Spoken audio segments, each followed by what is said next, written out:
wala pa daw po dito sa atin. Matagal na raw dyan yan eh. Yung comics, yung Liwanag Illustrated Magazine ang tawag nila ron. Pero comics ang dating, hindi naman magazine eh. Pati nga size comics eh. 20 pesos pala isa nun. Eh bawat pamilya raw dapat magkaroon. Aba, eh kung 1 milyong pamilya, 1 milyong 20 piso, aba eh, ilan yun? Ha? Dito lang pala, hindi na uubra yung 20 milyong hinihingi ko tulong sa mga kapatid eh. Ang sabi rito sa kanilang sulat, ay dapat daw bawat sambahayan magkaroon ng sipi ng kanilang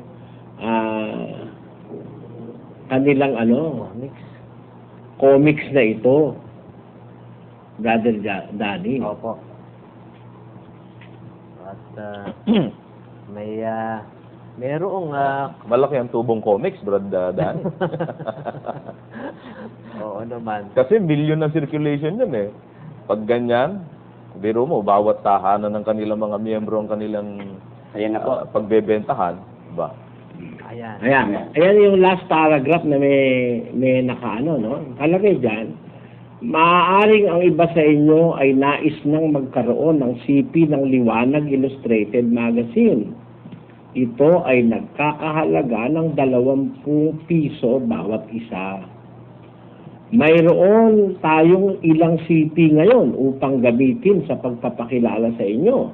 Ngunit maaari tayong magkaroon ng mga sipi ng Liwanag Illustrated Magazine sa pamamagitan ng order form na ipadadala natin sa tanggapan ng print evangelism sa Iglesia ni Cristo Central Office. Sikapin natin na makagawa kaagad ng karapatang kahilingan upang makakuha ng CP sa loob ng humigit kumulang 2 linggo mula ngayon. Ako nag-aapura. Sikapin natin na bawat sambahayan ay magkaroon ng kopya nito. Ayan. Bawat sambahayan, 20 pesos ang isang kopya ng Liwanag Illustrated Magazine. 20 pesos ang isa, Brother Joseph. Yan, 20 pesos ang isa. Narinig mo ba yun? Opo, 20. 20 pesos bawat isa at bawat sambahayan ay dapat magsikap. Ayan. At ang alam mo, ito raw ay papadala yung order form sa print evangelism. Malakas ang loob yun ng tawagin evangelism yun. Hindi ba kaya commercialism yan? Ay kasi itong evangelism, dapat ipangaral ang ebanghelyo, walang bayad. Basahin natin. Yan, may bayad 20 isa. Apo. Sa Biblia, yung pangangaral na ebanghelyo, walang bayad. Kaya hindi matatawag na evangelism yan. Commercialism. Yan, di ba, no? Pakinggan natin sa talata ng Biblia. Yan po'y nasa 2 Korinto 11:7. Ako nga bagay nagkasala sa pagpapakababa ko sa aking sarili upang kayo'y mga taas. Dahil sa ipinangaral ko sa inyo na walang bayad ang ebanghelyo ng Diyos. May bayad ba ang pangangaral ng ebanghelyo, Brother Danny? Wala po. Ano ba tawag, Brother Joseph, sa pangangaral ng ebanghelyo? Evangelism, Brad. Ayun. May bayad ba? Wala. Hindi dapat. Yung sa evangelism department ng Iglesia ni Cristo, may bayad ba? Meron. Commercialism. 20 pesos. 20? Kaya, dyan Paul, mag-isip-isip ka kung sino kaya ang marapat mong tawagin dayok-dok, hidhid at ganid, no? Yan, mag-isip-isip kayo dyan. Yan, comics pa lang yan, ha? Pera pa dyan ang pasugo. Mamaya natin itutuloy ang pasugo, kapatid na dyan.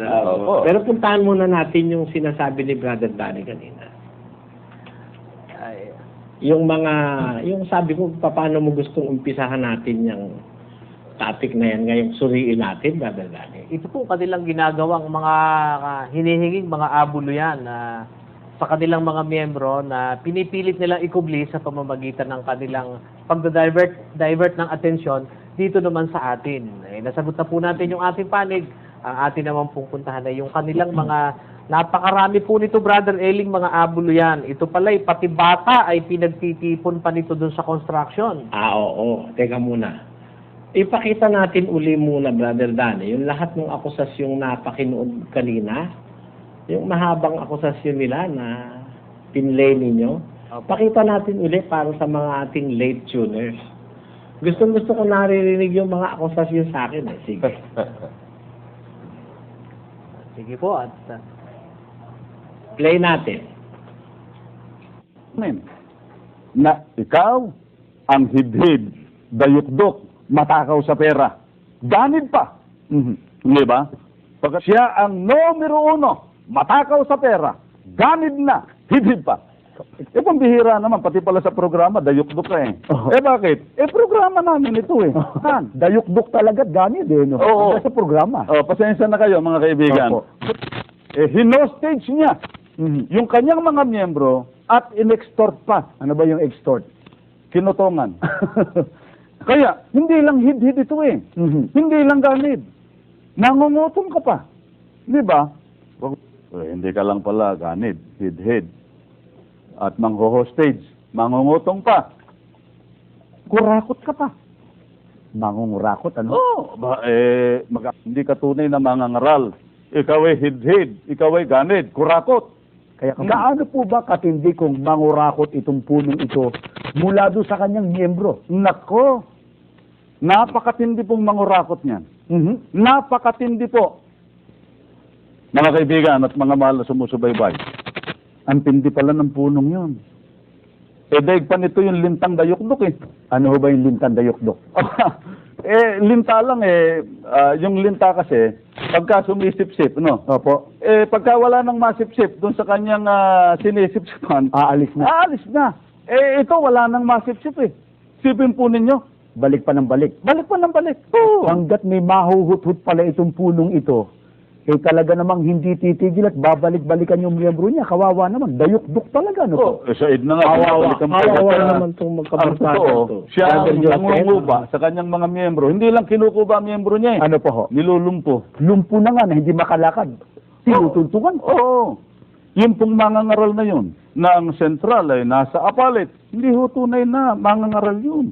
Yun ang katuparan ng hidhid, dayukdok, gutom, mangungutong, mangho-hostage. Siya mismo, puro.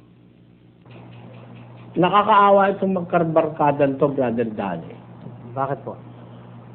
Yun daw linta. Pagkawara na raw masipsip, Ay umaalis na. ay umaalis na. Bumibitaw na rin sa sinisipsip. Opo. Sabi ko, pati pala linta, hindi kilala nitong mga to. Bakit? Si Kristo pa kaya makilala nitong mga ito. Tanong mo sa akin, Bakit po? Yung linta, hindi naman tanga yun Na? na kakapit doon sa wala siyang masisip-sip, no? Ako, may pakiramdam yung linta kung sino dapat niyang sipsipin, di ba? Opo. At yung kaya lang bumibitaw yun, busog na busog na. Ayun. Yung linta, Hindi busog ibig na sabihin- busog na. Hindi ibig sabihin. Hindi wala kasi na. wala siyang masipsip, bumitaw siya. Hindi ka bibitawan noon, hanggang hindi nabubusog yun. Ganon linta. Kaya nga yung linta, ginagamit yan ng mga doktor, pansipsip ng mga lason kung minsan, pag merong isang parte ng katawan ng tao na merong dapat na sipsiping lason, ginagamit ng mga doktor minsan yan linta eh. Oo, yun nga po yata. Ganon. Kasi talaga hindi bibitaw yan hanggang hindi busog na busog yan. At least yung linta, nabubusog. Opo. Pero meron akong alam, di nabubusog, Brother Dan. Alin po? 56:11 ni Isaias. Ganon. Ang nakasulat po sa talata, oo, ang mga aso ay matatakaw.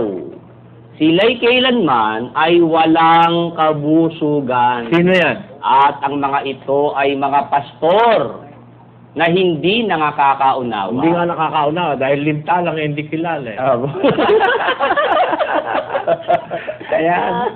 Kaya lang ano dyan, yan ang walang kabusugan yan. Ang katunayan walang kabusugan yan, yung kapilyay ano na, matanda na. Opo. Hanggang ngayon, ipinangungulekta pa. Di ba? Yun lang sabi. At saka ang mahal naman ng kapilya, 1,000 seater, 10 million. Ako, papatayo ko yung 1,000 seater, 5 million lang.